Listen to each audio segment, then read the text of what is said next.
बिस्मिल्लाहिर्रहमानिर्रहीम। अस्सलाम वालेकुम। माय नेम इज़ एडवोकेट मनाज शरीफ मिर्ज़ा और आज मैं कुछ क्वेश्चंस के आंसर आप लोगों के साथ शेयर करने वाली हूँ। ये क्वेश्चंस बहुत दफ़ा पूछे गए हैं कमेंट बॉक्स में, तो मैंने सोचा है कि आज इनके आंसर दे दूँ। ठीक है, तो क्वेश्चंस कुछ इस तरह के हैं कि औरत कह रही है कि मैं हुला लेना चाहती हूँ, लेकिन जो मेरा हस्बैंड है वो बहुत ही ज़्यादा असर और रसूख वाला बंदा है और वो मुझे डराता है, धमकाता है, कहता है कि अगर तुम अदालत में जाओगी हुला की डिग्री लेने के लिए तो मेरे बहुत ज़्यादा लिंक्स हैं, ठीक है, जिनको अप्रोच करके मैं तुम्हें ये हुला की डिग्री लेने ही नहीं दूंगा।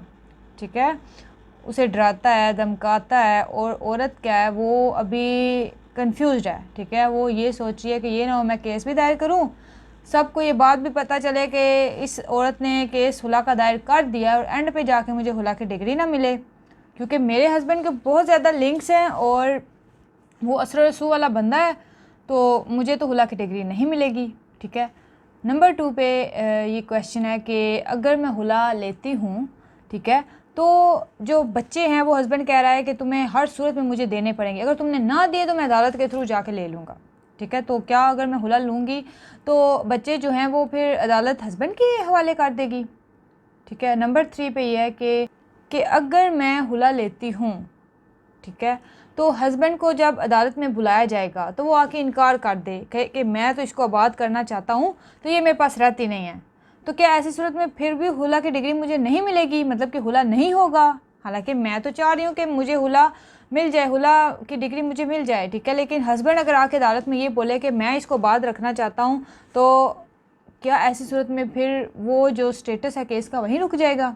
उसके बाद मैं इस क्वेश्चन का आंसर दूंगी कि अगर औरत ने हुला लेना है तो उसके लिए हस्बैंड के साइन की ज़रूरत पड़ेगी या नहीं पड़ेगी। तो आज मैं कुछ इस वाले से इन्फॉर्मेशन आप लोगों के साथ शेयर करूंगी। ठीक है, नंबर 1 पे ये बात है कि अगर बंदा असर रसूख वाला है, उसके मान ले के बहुत ज़्यादा लिंक्स है, ठीक है, बहुत ज़्यादा अप्रोच है, लेकिन क्या फ़ायदा उन लिंक्स का, क्योंकि औरत ने अगर हुला का केस दायर करना है, ठीक है, तो कोई दूसरी बात नहीं सुनी जाएगी। जितने मर्जी आपका हस्बैंड आपको डरा रहा है, धमका रहा है, वो सिर्फ आपको डरा रहा है। ठीक है, और उसका कोई लेन देन नहीं है, क्योंकि लिंक्स तो अदालत में नहीं चलते। अदालत देखती है एविडेंसेस को। ठीक है, और ये जो हुला की जो डिग्री है ये तो सिर्फ और सिर्फ औरत की मर्ज़ी पे डिपेंड करती है। अगर औरत ने कहना है कि मैंने नहीं रहना, तो इसका मतलब कि नहीं रहना। ठीक है, हुला की डिग्री औरत की फेवर में हो जाएगी। हस्बैंड लाख कहता रहे कि मैंने इसको रखना है, मैंने इसको आबाद करना है, लेकिन हुला की डिग्री औरत की फेवर में पास हो जाएगी। ये औरत का राइट है। अगर ये हस्बैंड का राइट होता तो फिर हुला का कॉन्सेप्ट क्यों आता। हस्बैंड के पास तो ऑलरेडी राइट है, वो तलाक लिख के दे सकता है वाइफ को। ठीक है, ये औरत का राइट है और औरत जब चाहे जाके अदालत से हुला की डिग्री ले सकती है। नंबर टू पे यह है कि हस्बैंड के साइन की ज़रूरत पड़ेगी या नहीं। नो, ऑब्वियसली नॉट, क्योंकि अगर जब नोटिस सेंड किए जाते हैं हस्बैंड को, अगर तो वो आ जाता है तो वेल एंड गुड, अगर वो नहीं आता तो फिर भी अदालत एक्स पार्टी डिग्री पास कर देती है औरत की फेवर में। तो फिर ये कॉन्सेप्ट ही नहीं है कि हस्बैंड के साइन की ज़रूरत पड़ेगी या नहीं पड़ेगी। ठीक है, औरत ने अगर केस दायर किया है, हस्बैंड को समन जाते हैं, उसको बुलाया जाता है, अखबार इश्तिहार होता है, अगर वो नहीं आता तो औरत के बयान लेकर एक्स पार्टी डिग्री हो जाती है। इसमें हस्बैंड के साइन की ज़रूरत नहीं होती, बिल्कुल नहीं होती। हाँ, ये असल में लोगों ने खुद से मिसकंसेप्शन बनाए हुए हैं, एक दूसरे को फॉरवर्ड करते हैं तो लोग समझते हैं कि जी हुला में हस्बैंड के साइन की ज़रूरत पड़ेगी, या हस्बैंड अगर नहीं राज़ी तो हुला नहीं होगा। तो ये जो क्वेश्चंस के आंसर है मैं इस वीडियो में आप लोगों को दे रही हूँ, क्योंकि बार बार ये क्वेश्चंस कमेंट बॉक्स में मुझे पूछे जा रहे थे, इसलिए मैंने मुनासिब समझा कि आप लोगों को वीडियो के थ्रू आंसर दे दूँ। ठीक है, उसके बाद जो क्वेश्चन था वो ये था कि बच्चे छीन लिए जाएंगे। क्यों बच्चे छीन लिए जाएंगे? कि जी हस्बैंड कहता है कि अगर तुम अदालत में गई हुला लेने तो जो बच्चे हैं वो फिर हर सूरत में मुझे मिलेंगे, अगर तुमने मुझे ना दिए तो मैं अदालत के थ्रू ले लूँगा। अगर पहली बात ये है कि बच्चे छोटे हैं, बहुत सारी औरतें कहते हैं मेरा बच्चा 3 साल का है, 4 साल का, या लड़की 6 साल की है, 7 साल की है, तो वो बच्चे ऑब्वियसली माँ के पास ही रहेंगे, वो बाप के पास कैसे रहेंगे। बाप विजिटेशन राइट की एप्लीकेशन दे सकता है। ठीक है, हुला का इसके साथ कोई लेन देन नहीं है। ठीक है, हुला औरत ने ले लिया, ठीक है, लेकिन जो बच्चों का है वो अलग मैटर है।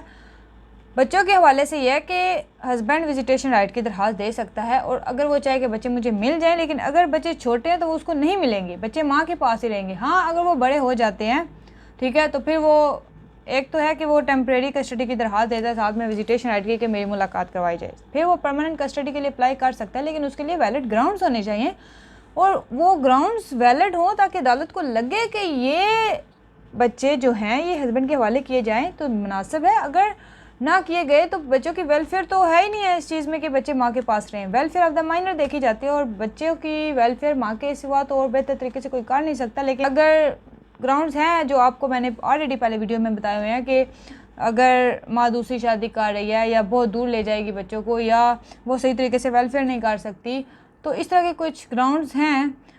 अगर वो ग्राउंड्स वैलिड हैं तो फिर हस्बैंड को कस्टडी मिल सकती है, वैसे नहीं। इसका हुला के साथ लेन देन नहीं है, ठीक है। अगर आप कहेंगे आप हुला लेंगी तो बच्चे डेफिनेटली फिर बाप के पास जाएंगे, नहीं नहीं, ऐसा नहीं होगा, ठीक है, बच्चे माँ के पास ही रहेंगे।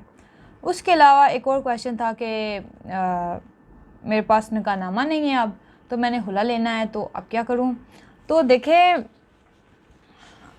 निकाहनामा वैसे तो रखना चाहिए औरत को भी हस्बैंड को भी, शादी के बाद दोनों के पास एक एक कापी होनी चाहिए, लेकिन लोग भूल जाते हैं, शादी के बाद वो नहीं रखते इस तरह का कोई रिकॉर्ड है सच। लेकिन अब हुला की बारी आई है तो आपको चाहिए निकाहनामा।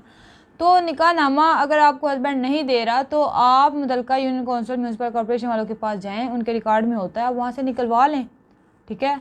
ये कोई इतनी बड़ी बात नहीं है कि अब आपके पास निकाहनामा नहीं है तो आप हुला नहीं ले सकती हैं, आप वहाँ से जाके निकलवा सकते हैं। कौन सी यूनियन कौंसिल में होगी जहाँ पे आप रहते हैं, या तो उधर रजिस्टर हो जाता है जहाँ पे लड़की रहती होती है, या जहाँ पे हस्बैंड रहता होता है वहाँ पे रजिस्टर करवा लेते हैं, ठीक है। तो अगर आपको फिर भी नहीं मिल रहा, आपको नहीं पता कि कैसे लेना है, या आप गए हैं मुतल्लिका यूनियन कौंसिल में उनके रिकॉर्ड में नहीं है, तो फिर ये है कि आप जितने भी मुतल्लिका रेलिवेंट डॉक्यूमेंट्स हैं वो साथ दावे के अटैच कर सकती हैं, ठीक हो गया। उसके अलावा जो क्वेश्चन था वो ये था कि मैं हुला लेना चाहती हूँ लेकिन मैं अदालत में नहीं आना चाहती। अगर आप हुला लेना चाहते हैं, अदालत में नहीं आना चाहती, आप बीमार हैं या कोई और वजह हो सकती है, आउट ऑफ कंट्री में हैं, तो आप अगर हुला लेना चाह रही हैं तो आप चाहती हैं कि मेरा हुला भी हो जाए, हुला की डिग्री मिल जाए, लेकिन मैं अदालत में ना जाऊँ क्योंकि मैं बहुत सख्त बीमार हूँ या मैं आउट ऑफ कंट्री में हूँ। तो ऐसी सूरत में क्या करें? ऐसी सूरत में ये होता है कि पावर ऑफ अटर्नी रेडी किया जाता है, ठीक है। वो बंदा आपके बिहाफ पे, स्पेशल पावर ऑफ अटर्नी, वो बंदा आपके बिहाफ में अदालत में पेश होता है और हुला की डिग्री आपको मिल सकती है, ठीक है। तो ये थे कुछ क्वेश्चंस जो बार बार मुझसे पूछे जा रहे थे और बार बार यही कहा जा रहा था कि आप आंसर नहीं देती। तो एक्चुअली मैं आंसर नहीं दे पाती, बहुत ज़्यादा क्वेश्चंस होते हैं, लेकिन मैं कोशिश करूँगी कि अब वीडियोस बना दिया करूँ जितने भी क्वेश्चन मुझसे पूछे जा रहे हैं नीचे कमेंट बॉक्स में, ठीक है। तो अगर आप मुझसे रब्ता करना चाह रहे हैं ओनली फॉर बिजनेस इंक्वायरीज, तो जो नीचे ईमेल दिया गया आप वहाँ मुझसे रब्ता कर सकते हैं, और कोई क्वेश्चन है तो नीचे कमेंट बॉक्स में पूछिएगा, अपनी राय का भी इज़हार कीजिए। Thank you very much. अस्सलाम वालेकुम, अल्लाह हाफिज़।